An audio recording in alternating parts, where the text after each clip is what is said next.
সকলের প্রতি শ্রদ্ধা ও ভালোবাসা। আশা করি সবাই ভালো আছেন এবং আমিও আপনাদের সাথে ভালো আছি। তো গতকালকের ক্লাসে আমরা কি শিখেছিলাম? গতকালকে আমরা শিখেছিলাম উড়ো এবং র ব্যাকরণটি। উড়ো গাদা, র গাদা, উড়ো উদা, র ওদা। ঠিক আছে? গাদা মানে যাওয়া, ওদা মানে আসা।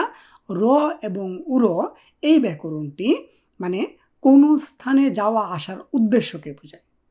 আসা যাওয়া তো আমরা গাদা ওদা এটা জানি, তার সাথে যদি র এবং উড়োটা যুক্ত হয় তাহলে আমরা বুঝে নেব এই ব্যাকরণটি কোনো স্থানে যাওয়া আসার উদ্দেশ্যে ব্যবহার হবে। ঠিক আছে? বাংলায় উদাহরণ কি হতে পারে? বাংলায় হতে পারে এরকম যে আমি মাছ ধরতে নদীতে যাব, আমি ভাত খাইতে রেস্টুরেন্টে যাব। এই যে দেখেন উদ্দেশ্যটা কি? ভাত খাইতে কোথায় যাবেন? রেস্টুরেন্টে যাবেন। মাছ ধরতে নদীতে যাবেন, উদ্দেশ্য কি? মাছ ধরা। কোথায় যাবেন? নদীতে যাবেন। ঠিক আছে?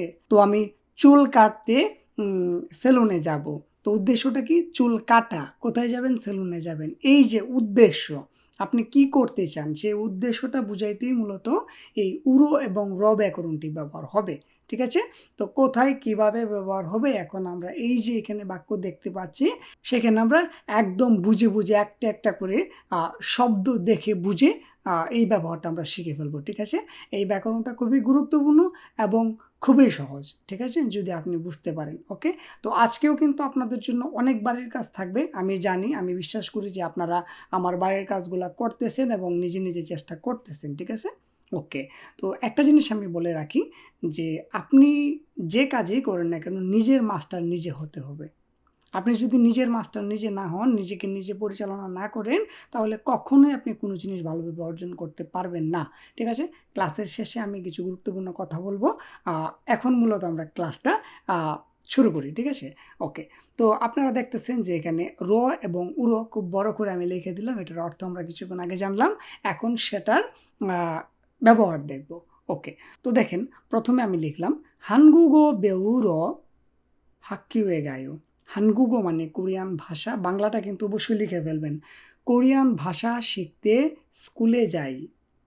ঠিক আছে? এখন আমরা বুঝবো হানগুগো মানে কোরিয়ান ভাষা, বেউরো বেউদা মানে কি? শিখা, বেউরো বাচ্চিম আছে? বাচ্চিম কিন্তু নাই, সেজন্য র। ঠিক আছে? বেউরো শিখতে, হাক্কিউ মানে স্কুল, হাক্কিউয়ে গায়ো। এই যে এখানে এ ব্যাকরণটা আমরা স্থানের জন্য নিলাম। ঠিক আছে? আমি এটা পরে বলবো, এখন শুধু এটা বুঝাই। ঠিক আছে? ওকে। হানগুগো বেউরো হাক্কিউয়ে গায়ো। কোরিয়ান ভাষা শিখতে স্কুলে যাই। একদম সহজ না? এইভাবে মূলত আমরা সহজ করে ভাষাগুলো শিখব। ওকে। তো 2 নম্বরে কি আছে? নাকশিহারো গাঙে ওয়াসোয়ো। নাকশিহাতা কি? মাছ ধরা। নাকশিহারো মাছ ধরতে, উদ্দেশ্যটা মাছ ধরা। ঠিক আছে? মাছ ধরতে, গাং মানে নদী, গাঙে নদীতে, ওয়াসোয়ো এসেছি। উদা মানে আসা, ওয়াসোয়ও এসেছি অতীতকাল। ওকে। তো পরে কি আছে? ইয়োহেং হারো ইলবুন গালকোয়ো। ভ্রমণ করতে জাপানে যাবেন? তো দেখেন ইয়োহেং হাদা মানে ভ্রমণ করা, ইয়োহেং হারো ভ্রমণ করতে, ইলবুন মানে জাপান, গালকোয়ো যাবেন, গাদা মানে যাওয়া, গালকোয়ো ভবিষ্যৎকাল যাবেন। ভ্রমণ করতে কি জাপানে যাবেন? ঠিক আছে? এইভাবে আপনি শিখবেন। উদ্দেশ্যটা ভ্রমণ করা। আচ্ছা, এই জায়গায় আপনি অন্য দেশের নাম বসাইতে পারেন। ঠিক আছে? ওকে। চর্চা করবেন ভাই, শুধু একটা দুইটার উপর ডিপেন্ড করবেন না। বেশি বেশি করে শব্দার্থ শিখবেন, বেশি বেশি করে ব্যবহার করা শিখবেন, তাহলে আপনি অনেকগুলো কথা বলতে পারবেন। তা না হলে কিন্তু আপনি পারবেন না। ঠিক আছে? ওকে। তো পরেরটা কি আছে? বাবমগুরো শিকদাঙে আনগায়ো। ভাত খাইতে রেস্টুরেন্টে যাবেন না? বাবমগুরো মানে ভাত খাইতে, উদ্দেশ্যটা ভাত খাওয়া। এই যে ভাত খাওয়া, বাব মানে ভাত, মগদা মানে খাওয়া, মগুরো খাইতে, বাচ্চিম যেহেতু আছে উড়ো, মানে বাচ্চিমটা কি? এই গিয়ক কটা বাচ্চিম। ঠিক আছে? এই বাচ্চিমের জন্য উড়ো আসছে। ঠিক আছে? এই উড়োটা কেন ব্যবহার হয় আমি বুঝাই।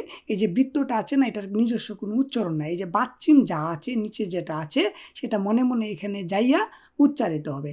এই গ যদি এখানে চলে যায় তাহলে কি হবে? গু। মগুর, মগুর শিকদাঙে আনগায়ো। গায়ো মানে যাইবা বা যাও। এখানে আন শব্দটা না অর্থে ব্যবহার হয়েছে, যে যাও না, যাইবা না। ঠিক আছে? এইভাবে আপনি শিখবেন 밥먹으러 식당에 안 가요? ভাত খাইতে কি রেস্টুরেন্টে যাও না, রেস্টুরেন্টে যাইবা না, রেস্টুরেন্টে যাবেন না, ঠিক আছে, এইভাবে আপনি ব্যবহার করবেন। আচ্ছা, তো দেখেন পরে কি আছে, সাজিন চিগুর কুমনে কাজিও, ফটো সেশন করতে পার্কে যাবেন, তাই তো, ঠিক আছে, এখানে কোন ব্যাকরণটি ব্যবহার করেছি সেটা আমি বুঝাবো। ওকে, তো দেখেন সাজিন চিকুরো, সাজিন চিকটা মানে ফটো তোলা, এই যে দেখেন চিক বাচ্চি মাছে গ, এইটা এখানে চলে যাবে গু, চিগুরো ফটো তুলতে, ফটো সেশন করতে, কুঙ্গন মানে পার্ক, কুঙ্গনে পার্কে গাজিও যাবেন, তাই তো, ঠিক আছে, এখানে জিও জিও ব্যাকরণটি ব্যবহার হয়েছে। আমি এইটা বোঝানোর পর আমি সব কিছু বুঝিয়ে দেবো। আচ্ছা, অলরেডি আপনারা এখানে দেখতেছেন, সেটা নিয়ে আমি কথা বলবো মূলত।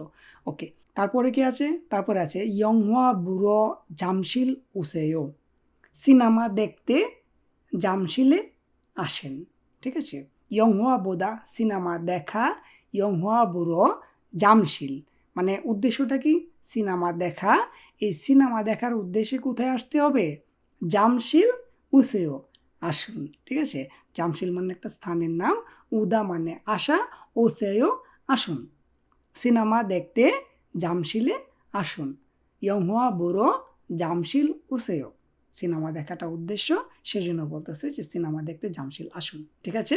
তারপর কি আছে, নেইল মান্নারো সৌলে ওয়া, এখানে আমি বানমাল ব্যবহার করেছি, আপনার আর আপনার বন্ধুর মাঝে কথা হচ্ছে, ঠিক আছে। ওকে, তো দেখেন নেইল মান্নারো সৌলে ওয়া মানে আগামীকাল দেখা করতে কি সৌলে আসবি, ঠিক আছে, নেইল মানে আগামীকাল, মান্নারা দেখা করা, মান্নারও দেখা করাটা উদ্দেশ্য, মান্নারও দেখা করতে, সৌলে মানে সৌল মানে স্থানের নাম, রাজধানীর নাম সৌলে, ওদা মানে আসা, ওয়া বানমাল ওয়া আসবি, আগামীকাল দেখা করতে কি সৌলে আসবি, এটা এখানে বোঝানো হয়েছে, ঠিক আছে। ওকে, তারপর আপনার বন্ধু অথবা আপনি কি বলছেন দেখেন, যদি আপনার বন্ধু প্রশ্ন করে আপনি বলবেন, যদি আপনি বলেন তাহলে আপনার বন্ধু প্রশ্ন করবে, আনি দুন বুনেরও উনেঙে গায়া দে, না টাকা পাঠাইতে ব্যাংকে যাইতে হবে, আনি মানে না, বানমাল অর্থে, দুন মানে টাকা, বুনেদা মানে পাঠানো, বুনেরও পাঠাইতে, উদ্দেশ্যটা টাকা পাঠানো, ঠিক আছে, বুনেরও পাঠাইতে, উনেঙে উনেং মানে ব্যাংক, উনেঙে ব্যাংকে গায়া দে যাইতে হবে, ঠিক আছে, গায়া দেও আইয়া দেও অয়া দেও ব্যাকরণটি শিখছি না, এটা এখানে ব্যবহার করেছি। ওকে, অলরেডি কিন্তু বিগত ক্লাসে এগুলো সব শেখানো হয়েছে। আচ্ছা, তারপর দেখেন কি আছে, না উজুম সারো ওয়াজাং শিলে গায়ো, যারা কথা বলতে পারেন না তারা কথা বলবেন, দীপু ভাই সেই গ্যারান্টি দেয়, ঠিক আছে, এইভাবে বলেন যে আমি টয়লেটে যাইতে চাই, আমি প্রস্রাব করতে টয়লেটে যাইতে চাই, আমি হাগু দিতে টয়লেটে যাইতে চাই, এভাবে আপনি কথা বলবেন, আর বোবা হয়ে থাকার কোনো উপায় নাই, আর বোবা হয়ে থাকার কোনো কারণ নাই, ঠিক আছে, দীপু ভাই আছে, আপনি কথা বলবেন। ওকে, না উজুম সারো প্রস্রাব করাটা উদ্দেশ্য, কোথায় যাবেন, টয়লেটে, না উজুম সারো ওয়াজাংশিরে গায়ু, আমি প্রস্রাব করতে টয়লেটে যাই বা যাব। তো এই গায়ু ব্যাকরণটি আপনি সাধারণভাবে ভবিষ্যৎ এবং বর্তমান চলমান এগুলো আপনি বুঝাইতে পারবেন, ঠিক আছে, যারা একদম বেসিকে কথা বলছেন, ঠিক আছে। ওকে, মনের ভাবটা প্রকাশ করতে পারবেন। আচ্ছা, না ওজুম সারো ওয়াজাংশিরে গায়ু, প্রস্রাব করাটা উদ্দেশ্য, প্রস্রাব করতে টয়লেটে যাব, ওয়াজাংশিল মানে টয়লেট, টয়লেটে গাইও যাব, ঠিক আছে, অথবা যাই।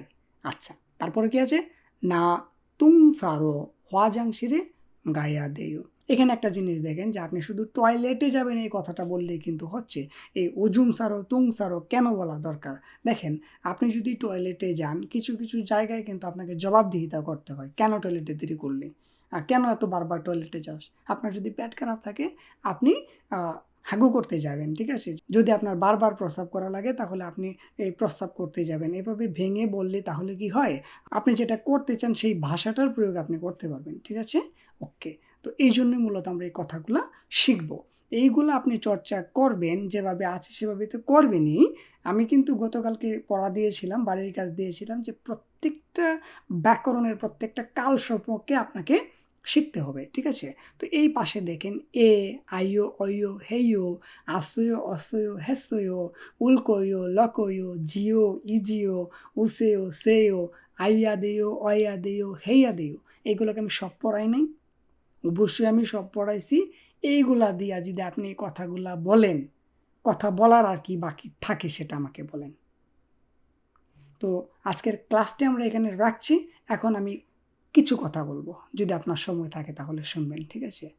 কথাটা হলো এই, আপনি কখনোই একা একা কোনো কিছু শিখতে পারবেন না। আপনি আমার ক্লাস 2 মাস দেখেন, 3 মাস দেখেন, কোনো কাজে আসবে না। কেন? কেননা আপনাকে গাইড করার মতো কেউ নাই। তো আমি যেটা বুঝাতে চাইতেছি, কোনো একজনকে, যারা কোরিয়ান ভাষায় দক্ষ, কোনো একজনকে আপনি সময় করে বের করে নিন, ঠিক আছে? আপনি তার সাথে একটু সময় দিন, চর্চা করেন। আমার এই ক্লাসগুলো, অথবা যারা কোরিয়ান ভাষা নিয়ে চর্চা করে সব সময়, তাদের এই ক্লাসগুলা আপনি যে কোরিয়ান ভাষায় দক্ষ, যে ভালো বুঝে, তার সাথে আপনি চর্চা করেন অন্তত 2 মাস কমপক্ষে। 2 থেকে 3 দেখেন, শিক্ষার কোনো মানে শেষ নাই, ঠিক আছে? আপনি শিখতে পারবেন, কিন্তু চলার মতো, বুঝার মতো। আপনি কথা বলতে পারতেন না কোরিয়ান ভাষায়, এখন আপনি কথা বলতে পারবেন, সেই গ্যারান্টিটা আমি দিই। আমার এই ক্লাসগুলা যদি আপনি অন্য কারোর সাথে আ চর্চা করেন, যে কোরিয়ান ভাষা ভালো বুঝে অথবা যে ভালো বুঝে, তার সাথে যদি চর্চা করেন আমার ক্লাস ব্যতীত, তবুও আপনি ভালো করবেন। অর্থাৎ আপনাকে একজন গাইড করতে হবে। আপনাকে যদি একজন নির্দেশনা না দেয়, আপনি আ মাসের মাস পড়লেও কোনো লাভ হবে না। এটা পরীক্ষিত, ঠিক আছে? তো আপনাকে শিখতে হবে, কোনো একজনকে ধরতে হবে। এখন আপনি বলতে পারেন যে, "ভাই আপনি তো আছেনই।" তো আমার কিন্তু সময় নাই। আমি খুবই ব্যস্ত। আপনারা জানেন যে আমি সারাদিন কাজ করে তারপর আপনাদের জন্য ক্লাস তৈরি করি। যদি এরকম কোনো সময় হয়, আমি বের করতে পারি, তাহলে আমি ঘোষণা দেব যে আমি একটা বেচ শুরু করতে চাই, অথবা আমি জানি না সেটা হয় কিনা, তবু জানাইয়া রাখলাম আরকি। ঠিক আছে? আমি খুবই ব্যস্ত। তো বাই, বাই, টাটা। আজকের ক্লাসটি এই পর্যন্ত রাখছি। আগামী ক্লাসে আবার দেখা হচ্ছে। সে পর্যন্ত সবাই ভালো থেকে সুস্থ থেকে। সবাইকে অসংখ্য ধন্যবাদ এতক্ষণ দীপু ভাইয়ের সাথে থাকার জন্য।